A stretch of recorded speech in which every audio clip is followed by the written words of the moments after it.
Exercise 6.5 यानी त्रिभुज है। इसमें सवाल बोल रहा है कि तीन भुजा दिए गए हैं, आपको जांच करके बताना है कि यह जो त्रिभुज होगा समकोण त्रिभुज होगा। तो समकोण त्रिभुज के लिए पाइथागोरस ने एक प्रमेय दिया है जिसे पाइथागोरस प्रमेय बोलते हैं। उस प्रमेय के अनुसार हम लोग जानते हैं कि समकोण त्रिभुज में सबसे बड़ी भुजा को कर्ण कहते हैं और लंब और आधार बदल सकता है। तो सबसे पहले यहाँ पे मान लेते हैं जो बड़ी भुजा है 25 सेंटीमीटर, इसको मान लेते हैं h बराबर मतलब कर्ण बराबर 25 सेंटीमीटर, p बराबर 24 सेंटीमीटर और b बराबर 7 सेंटीमीटर। h को सिर्फ आप बड़ी भुजा को रखेंगे और p और b में से आप कोई एक रख सकते हैं। अगर जैसे p का मान यहाँ पे 7 रखेंगे तो b का मान 24 रखने पड़ेगा। तो इसलिए पाइथागोरस प्रमेय से चलेंगे। चूंकि पाइथागोरस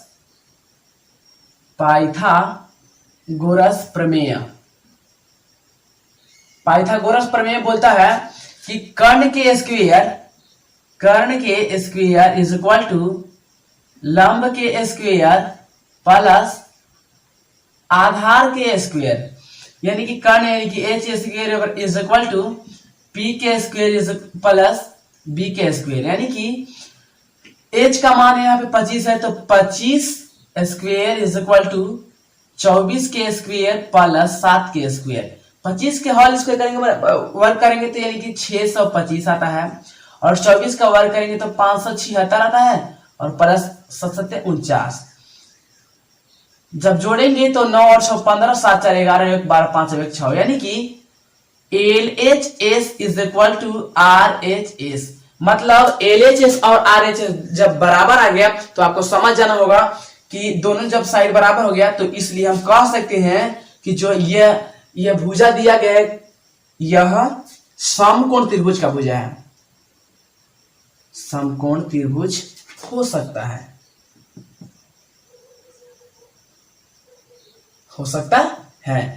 अगला क्वेश्चन दूसरा, 3 सेंटीमीटर 6 सेंटीमीटर और 8 सेंटीमीटर है। तो अब इसको भी जांच करेंगे। इसमें से बड़ी भुजा 8 सेंटीमीटर है तो इसको हम h ले लेंगे क्योंकि बड़ी भुजा को सिर्फ h मानना है। और p को 3 सेंटीमीटर रख लीजिए और b को रख लीजिए 6 सेंटीमीटर। तो पाइथागोरस प्रमेय से चलते हैं।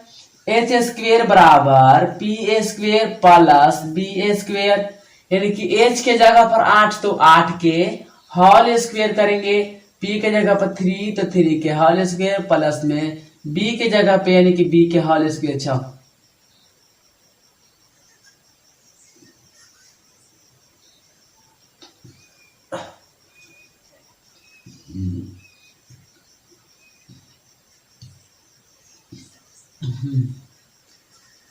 तो चलिए 8 के स्क्वायर करेंगे तो 8 8 64 इज इक्वल टू 3 9 और 6 6 का 36, यानी कि इसको हम ऐड करेंगे तो 45 है, यानी कि LHS not is equal to RHS। मतलब इस स्थिति में दोनों भुजा बराबर नहीं हुआ, मतलब लंब के स्क्वायर और आधार के स्क्वायर बराबर नहीं है कर्ण के स्क्वायर के। तो इसलिए हम कहेंगे कि यह जो भुजा है यह मतलब इससे पता चलता है कि यह समकोण त्रिभुज नहीं है। तीसरा क्वेश्चन बोलता है 50 सेंटीमीटर 80 सेंटीमीटर और 100 सेंटीमीटर। तो ठीक उसी प्रकार से बड़ी भुजा को हम h मानेंगे, p बराबर 80 डिग्री मान लेते हैं और b बराबर 50 डिग्री सेंटीमीटर मान लेते हैं हम।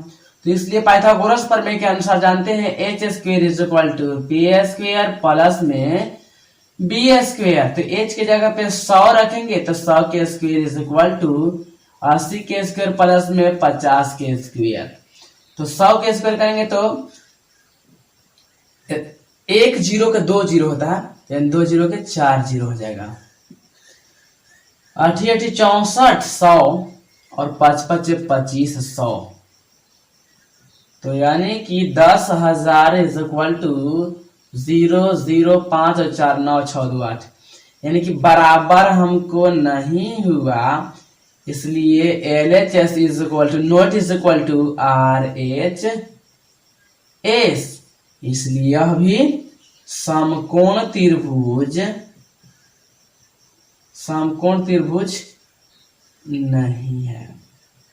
तो ये आप देखते हैं चौथा क्वेश्चन, इसका रोमन अंक 13 सेंटीमीटर, 12 सेंटीमीटर और 5 सेंटीमीटर।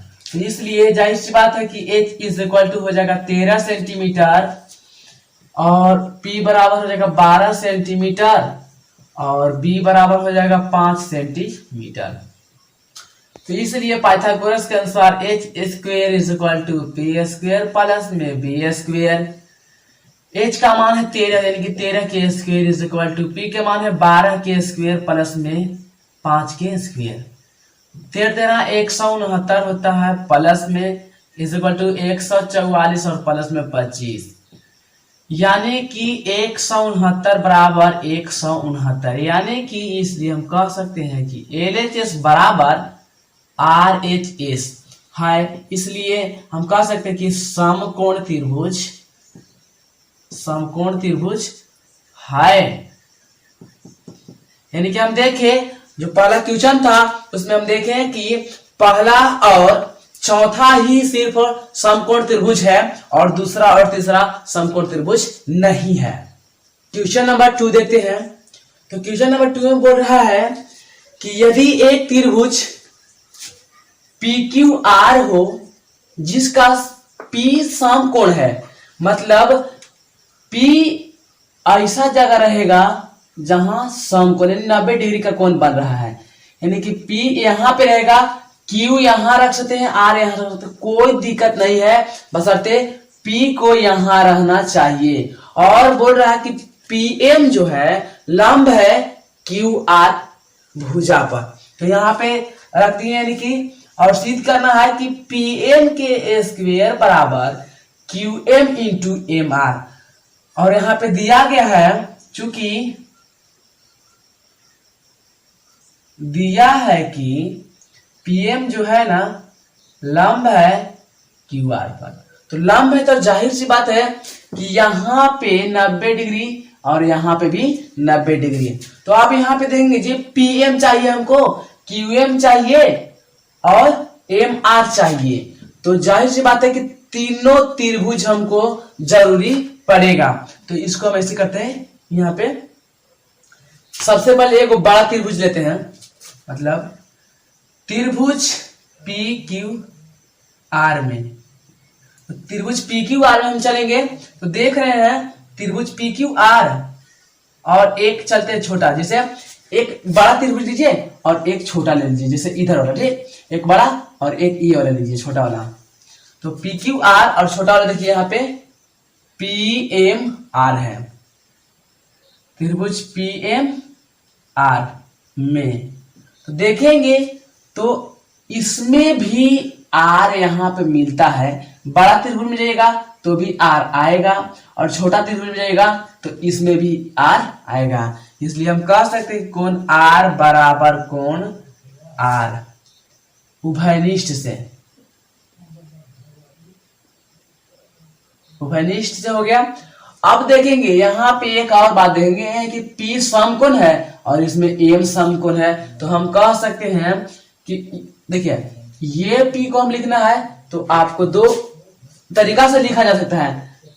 जिस कोण को आपको लिखना है ना उस कोण को आप बीच में रखेंगे, जैसे हमको लिखना है P को रखना तो P रखेंगे बीच में और एक बार पहले R रख सकते हैं और Q, या फिर QPR, दोनों ही स्थिति में आप देखेंगे तो P बीच में है, यानी कि जो भी मन है आप लिख सकते हैं। यानी कि कोण RPQ बराबर, अब इसी प्रकार से M को हमको बीच में रखना है तो RMP कह सकते हैं। कोण RMP बराबर 90 डिग्री। तो इसलिए हम कह सकते हैं त्रिभुज PQR समरूप है त्रिभुज PMR के एंगल से। क्योंकि समकोण त्रिभुज में दो कोण यदि आपको बराबर हो जाता है तो तीसरा कोण अपने आप ही बराबर हो जाता है। तो चलिए यहाँ पे ये समीकरण इसको मान लेते हैं 1। अब चलते हैं समीकरण 2, मतलब त्रिभुज। आपके देखिए बड़ा त्रिभुज लेंगे और ये वाला छोटा फिर लेंगे। तो लिखते हैं त्रिभुज पी क्यू आर और त्रिभुज पी एम क्यू। क्यों? क्योंकि छोटा त्रिभुज पी एम क्यू में, तो यहां पे लिखेंगे ठीक उसी प्रकार से, जिस प्रकार से यहाँ पे आर बराबर आर लिखे थे इसी प्रकार से क्यू बराबर क्यू लिखेंगे। कोण क्यू बराबर कोण क्यू। तो उभयनिष्ठ, उभयनिष्ठ का मतलब होता है ऐसा बिंदु जो एक ही बिंदु से दोनों त्रिभुजों का काम चलता है। तो चलिए हो गया। ठीक इसी प्रकार से कोण यहाँ पे पी समकोण है तो इसमें भी समकोण है, तो आर पी क्यू, यानी कि कोण आर पी क्यू बराबर कोण पी एम क्यू लिख सकते हैं। कोण पी एम क्यू बराबर 90 डिग्री। इसलिए इसको भी हम कह सकते हैं कि त्रिभुज पी क्यू आर समरूप है त्रिभुज पी एम क्यू के एंगल से। इसको समीकरण हम मानते हैं 2। अब जब एक बड़ा और एक छोटा, एक बड़ा और एक छोटा त्रिभुज जब समरूप हो गए हैं तो हम इसलिए हम लिख सकते हैं कि त्रिभुज दोनों जो छोटा त्रिभुज है ना वो आपस में समरूप होगा। तो इस प्रकार से हम कह सकते हैं कि कोण पी एम आर समरूप है त्रिभुज पी एम क्यू के। तो इसको मानते समीकरण 3। आप देखेंगे हमको सिद्ध करना है पीएम, मतलब ये वाला पीएम। तो पीएम जो है छोटे त्रिभुज में है हमको, तो चलेंगे छोटा त्रिभुज आपको समीकरण 3 मिला है तो लिखेंगे समीकरण 3 से, समीकरण 3 से इसलिए चल रहे हैं क्योंकि देखिए पीएम जो है ना, पीएम ही एक ऐसा भुजा है जो छोटके त्रिभुज में मिल रहा है, बड़का त्रिभुज में आपको नहीं मिलेगा। इसलिए समीकरण 3 हम ले लिए हैं, यानी कि त्रिभुज पी एम आर समरूप है त्रिभुज पी एम क्यू के। यानी जब समरूप हो गया तो हम जाहिर सी बात है हम कह सकते हैं कि जब समरूप होता है तो उसके जो भुजा होते हैं आपस में समानुपाती होते हैं। तो चलिए मान लीजिए कि ये त्रिभुज में हम इसमें लंब लेते हैं पीएम, पीएम बटे में हमको यहाँ पे लाना है क्यूएम और एम आर लाना है। तो यदि हम अगर मान लेते हैं क्यूएम लेते हैं यानी कि पीएम बटे में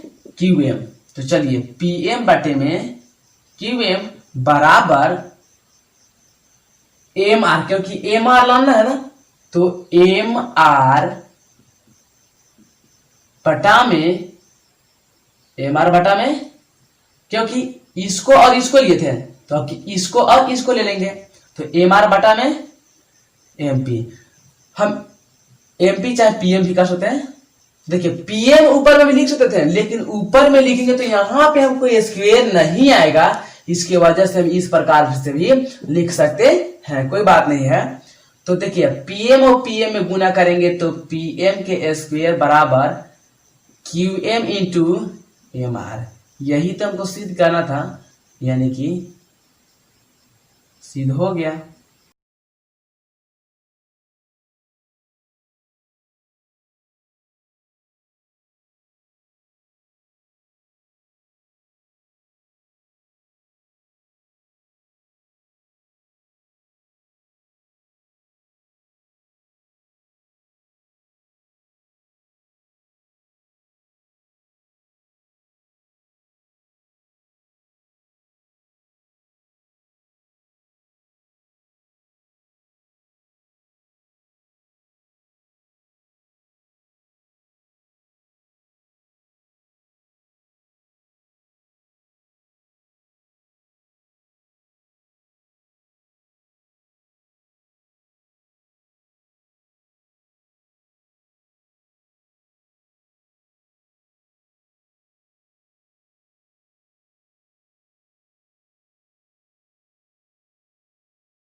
देखते हैं क्वेश्चन नंबर 4। तो क्वेश्चन नंबर 4 में बोल रहा है कि एक त्रिभुज है जो समकोण भी है और समकोण के साथ साथ समद्विबाहु भी है। समद्विबाहु का मतलब होता है कि वैसा त्रिभुज जिसमें दो भुजा आपस में बराबर, जैसे BC is equal to AC होगा और उसके साथ ही साथ समकोण भी है। तो कौन समकोण है? तो C समकोण है। तो C यहां रखेगा, बाकी A यहां भी रख सकते हैं, B यहां भी रख सकते हैं, तो कोई दिक्कत नहीं है, लेकिन C अपने जगह पर ही रहेगा। और सिद्ध करना है कि AB square is equal to 2AC square. तो अब हम यहाँ पे ध्यान देंगे कि चूंकि दिया है कि त्रिभुज ABC समद्विबाहु है, समद्विबाहु त्रिभुज है, ठीक। तो समद्विबाहु का मतलब होता है कि दो भुजा आपस में बराबर है, यानी कि जितना AC होगा वो उतना ही होगा BC। चलिए इतना। और समकोण त्रिभुज है, इसलिए हम पाइथागोरस प्रमेय का प्रयोग करेंगे। पाइथागोरस प्रमेय।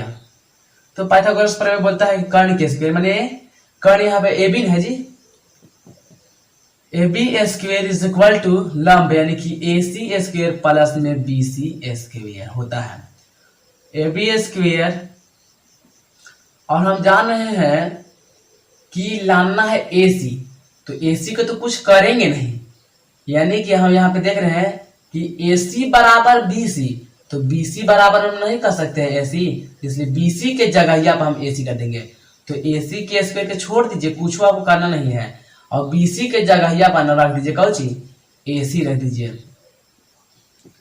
तो आपको मिलेगा एगो AC और एगो AC, यानी कि 2 गो AC के स्क्वायर। यही ना सिद्ध करना था जी, देखिए हो गया सिद्ध। क्वेश्चन नंबर 5 में देखेंगे कि बोल रहा है कि एक त्रिभुज है, समकोण समद्विबाहु त्रिभुज है, और इसमें ना दिया है AC बराबर BC, AC बराबर BC तो दिया है, और तथा उसके साथ ही साथ दिया है कि AB के स्क्वायर बराबर 2AC के स्क्वायर दिया गया है। तो आपको सिद्ध कर देना है कि जो ये त्रिभुज ABC जो है ना, इस समकोण त्रिभुज है, यानी कहने का मतलब कि कोण C बराबर 90 डिग्री है, या फिर पाइथागोरस प्रमेय से होना चाहिए। तो चलिए हम चलते हैं, लिख सकते हैं पाइथागोरस प्रमेय से, पाइथागोरस प्रमेय से, यानी कि AB के स्क्वायर बराबर AC के स्क्वायर प्लस में हम कर सकते हैं BC के स्क्वायर, आराम से कर सकते हैं। और यहां पे देख रहे हैं AB को हम कर सकते हैं AB स्क्वायर बराबर, और यहां पे देख रहे हैं कि AC के जगह पे क्या है BC, तो कोई बात नहीं, हम रख सकते हैं।